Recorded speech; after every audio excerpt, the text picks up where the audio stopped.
Dolores, 19 de noviembre de 1879. Amanece en la localidad de Dolores. La niebla se esfuma lentamente y aparecen frente a frente los ejércitos enemigos desplegados para el combate, formados apenas fuera del rango del fuego de la artillería. Para la inminente batalla, el grueso del ejército chileno, al mando del coronel Emilio Sotomayor, había tomado posiciones en los altos del Cerro San Francisco, aprovechando la excelente posición defensiva para potenciar el impacto de su artillería y compensar así la inferioridad numérica de sus tropas. El centro de la formación chilena, al mando del coronel José Domingo Amunátegui, estaba compuesto de 2.000 soldados y apoyado por las baterías de artillería al mando del mayor Salvo y del capitán Montoya, cuya misión sería la de contener en primera línea el ataque aliado. Por la derecha chilena, emplazados en el sector norte del cerro, el coronel Martiniano Urriola mantenía a sus órdenes otra fuerza de 2.000 hombres, apoyados también por las baterías al mando de los capitanes Wood y Villarreal. Mientras que por la izquierda, el teniente coronel José Velázquez agrupaba fuera de la vista del enemigo un contingente de 1.000 hombres y las baterías Frías y Carvalho. Finalmente, la caballería chilena se mantendría en reserva en el sector de la Encañada. Mientras tanto, en la planicie de Dolores, el ejército aliado recientemente reorganizado yacía formado y a la espera de la orden de ataque. El centro aliado, conformado por la primera y la tercera división del ejército peruano, se encontraba al mando del coronel Belisario Suárez. En el ala izquierda, el general boliviano Pedro Villamil comandaba la segunda división del ejército boliviano, así como parte de la caballería aliada. Mientras que por la derecha, los generales Juan Buendía y Carlos Villegas lideraban las divisiones peruanas Vanguardia y Exploradora y la primera división boliviana, agrupando además al resto de la caballería aliada y 6 piezas de artillería. Finalmente, el coronel Andrés Avelino Cáceres y su segunda división permanecerían como reserva en la retaguardia. El plan de ataque trazado por el general Buendía consistía en ejecutar un movimiento envolvente sobre el Cerro San Francisco, a fin de aislar al ejército chileno de posibles refuerzos y arrebatarle el control del Pozo de Dolores, desarrollando en paralelo un asalto frontal para capturar las posiciones artilladas y forzar así la capitulación del enemigo. Apenas avistado al ejército chileno, el general Buendía había dispuesto el asalto inmediato sobre Dolores, pero la intervención del coronel Belisario Suárez terminó por persuadirlo de la conveniencia de postergar el ataque hasta el día siguiente, dado que el ejército aliado venía de una dura marcha por el desierto, sin que muchos soldados hubieran podido dormir, comer o saciar su sed. Pese a ello, la tropa se encontraba desplegada y con la moral en alto, a sabiendas de la inminente llegada de los refuerzos bolivianos venidos de Tacna, a quienes esperaban ver en cualquier momento. En medio de una agobiante espera, bajo el sol abrasador de Tarapacá, llegaron al campamento del alto mando aliado algunos jinetes trayendo consigo noticias del norte. Los rumores habían sido ciertos. El presidente Daza había contramarchado hacia Arica. Conscientes del impacto que tamaña noticia tendría sobre la moral de los soldados, los principales jefes aliados convinieron en no revelar la verdad hasta luego de terminado el ataque. Pero a pesar de sus intentos, muy pronto la noticia corrió como reguero de pólvora. El ejército aliado del sur había sido abandonado a su suerte. El impacto ocasionado por esta revelación generó estragos inmediatos en la moral de las tropas bolivianas, así como descontento entre los peruanos, que contaban con el apoyo del contingente boliviano de Daza para esta batalla. Las horas comenzaron a correr sin que existiera aún un consenso entre los oficiales respecto de cómo se debía replantear el ataque. Finalmente, luego de varias horas de deliberación, cerca de las 2 de la tarde los oficiales aliados llegaron a un acuerdo y el coronel Belisario Suárez transmitió al fin la orden de ataque. A pesar de la hora avanzada, los soldados aliados formaron filas y comenzaron su avance sobre la pampa. Las alas y el centro del ejército maniobraron para avanzar contra las líneas enemigas, mientras que en la cima del Cerro San Francisco, los soldados y artilleros chilenos se prepararon para abrir fuego tan pronto como el enemigo entrase en rango de tiro. De pronto, se dio la orden al ejército aliado para que detenga su marcha, y se llamó a deliberación a los jefes de cada cuerpo.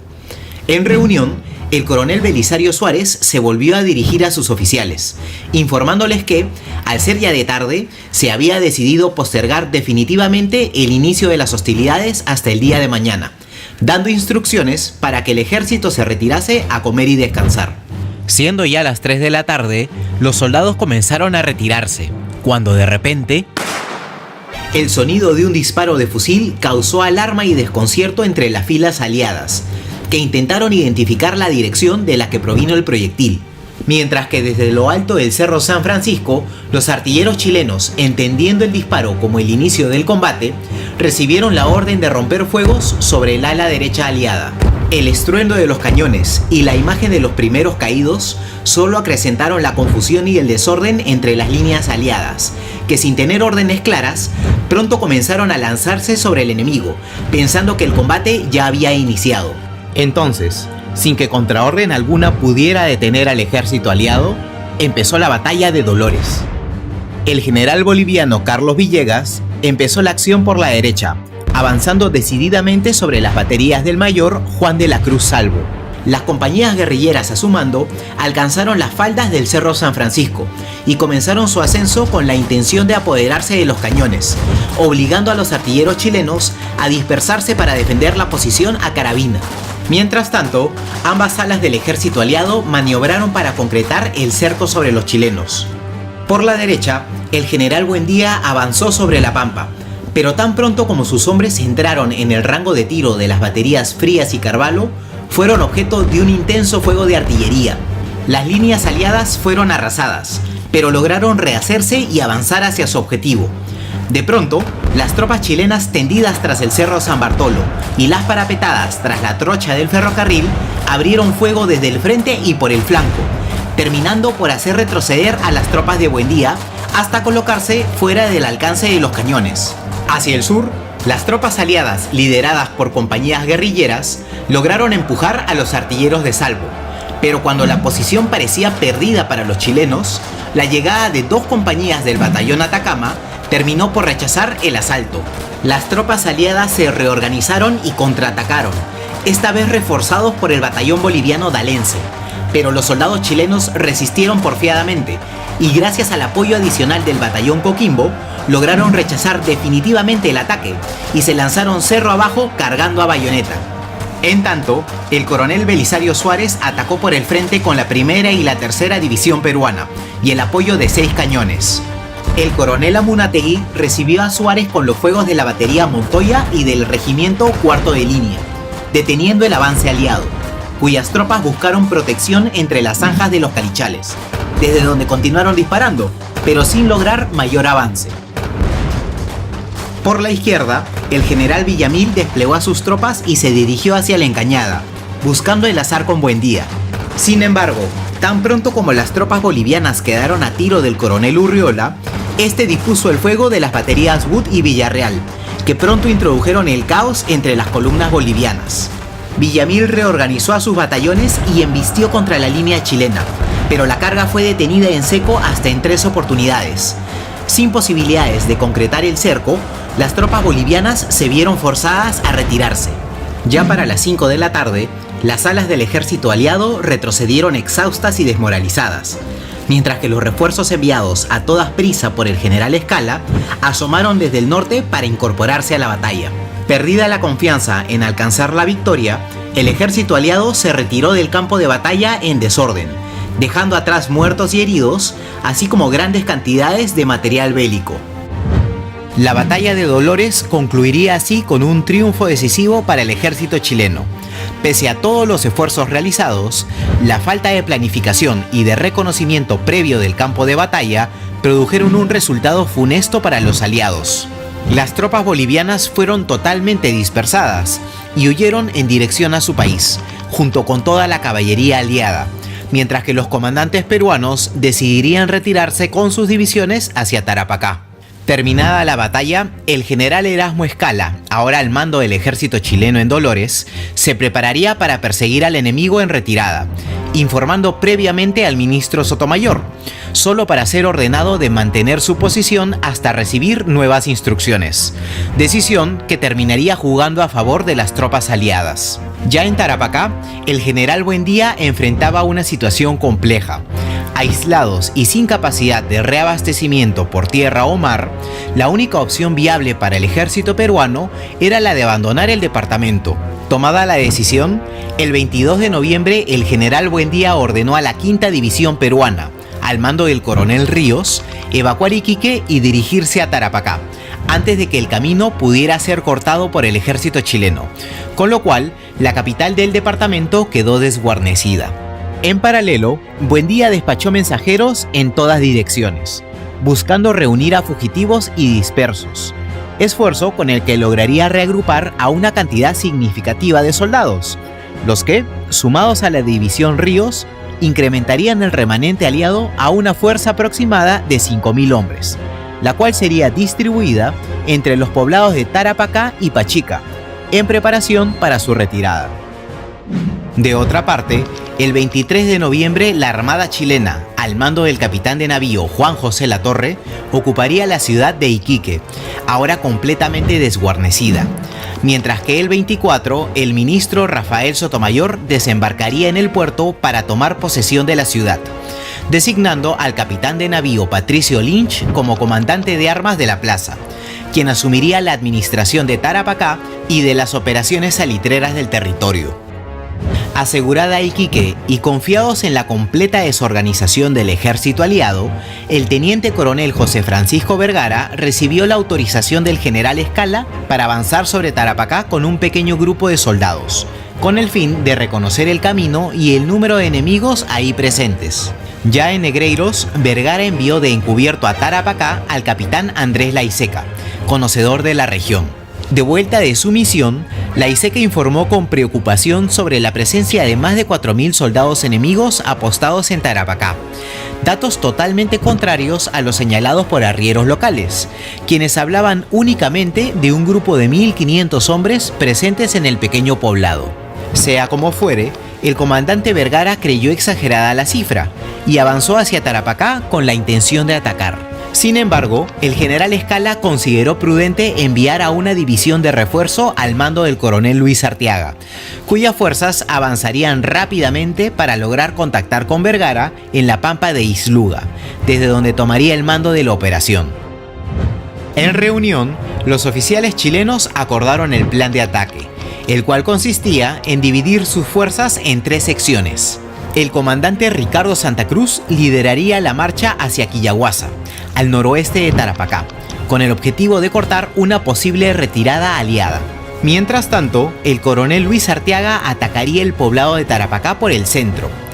Finalmente, el comandante Eleuterio Ramírez entraría por Guaraciña y avanzaría por la quebrada en dirección a Tarapacá, terminando por encerrar al enemigo para obligarlo así a capitular.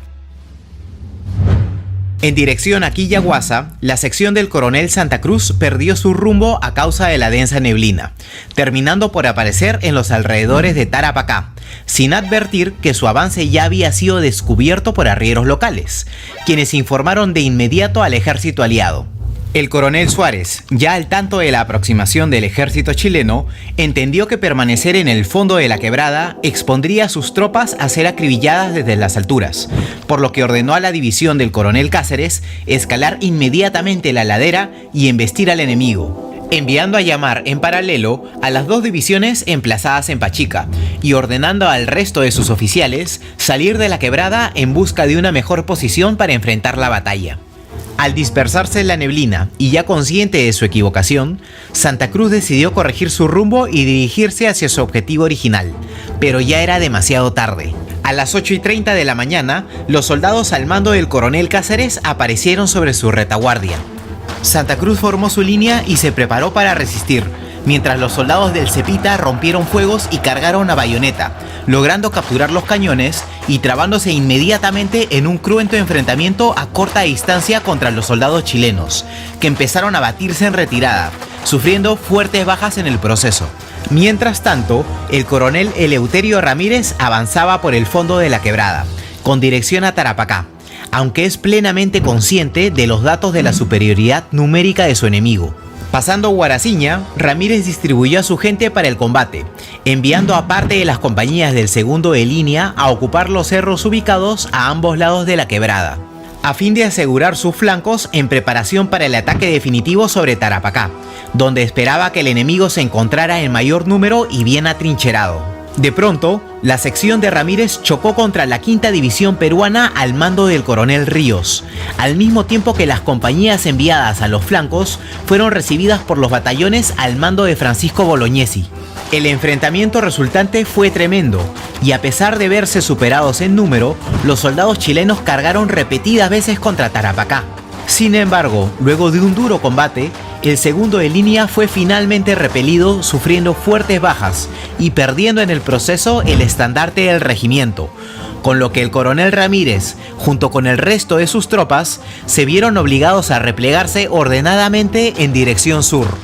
Mientras tanto, en el alto de Tarapacá, los soldados ayacuchanos y cusqueños al mando del coronel Cáceres son reforzados por las tropas de los comandantes Ríos y Bedoya, mientras que las tropas de Luis Arteaga logran contactar finalmente con las fuerzas de Santa Cruz.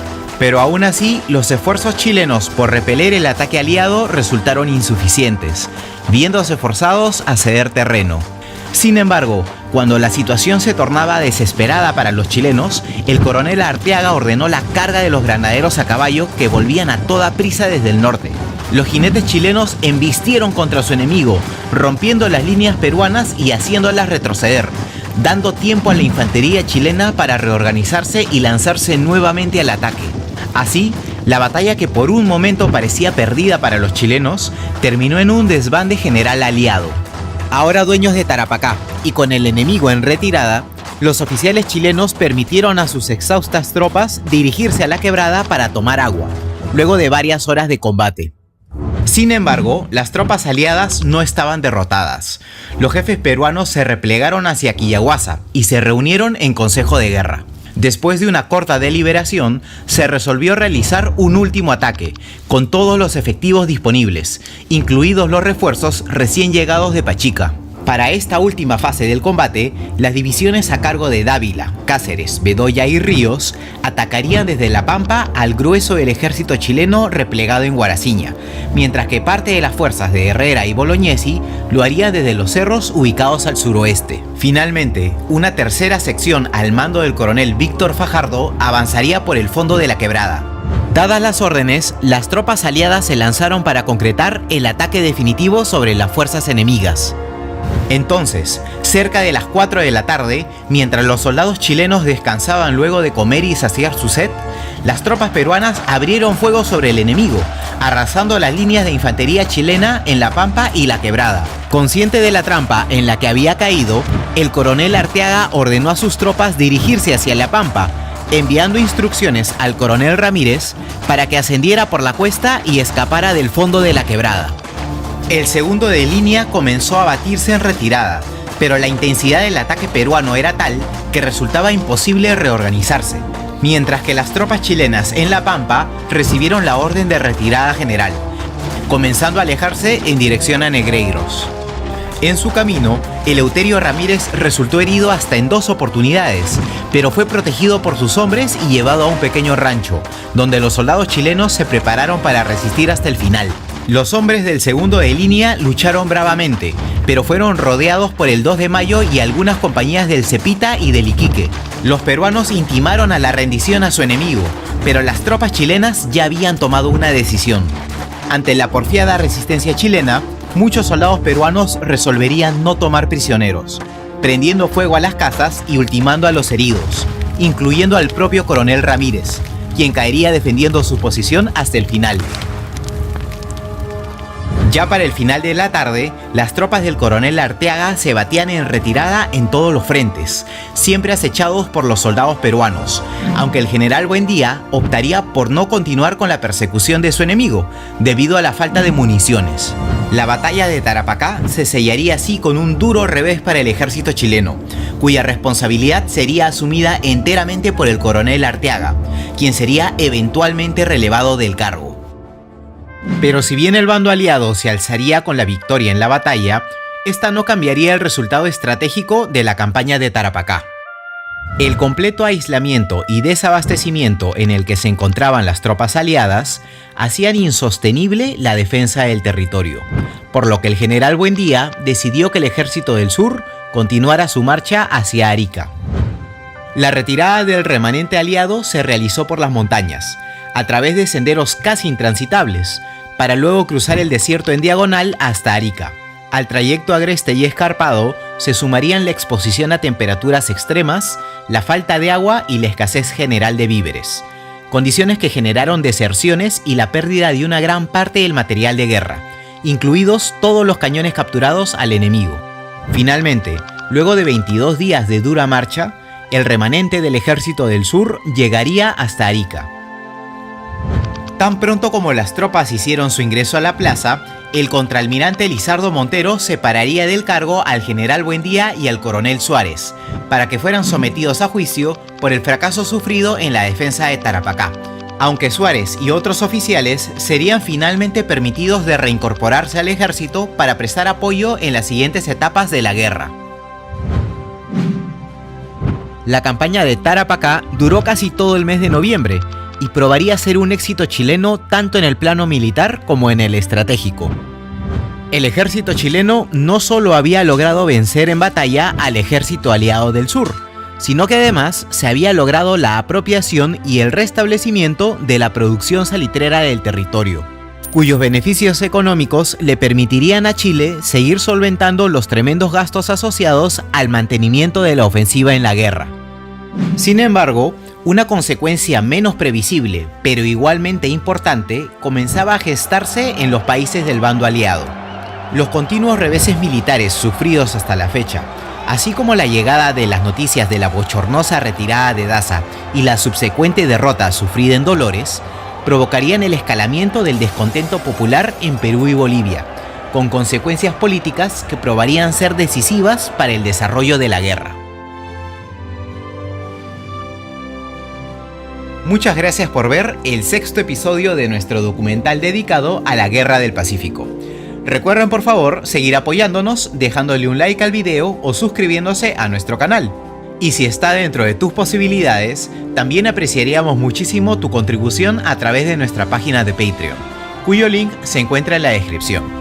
Nos vemos en un siguiente episodio de La Historia como no te la contaron.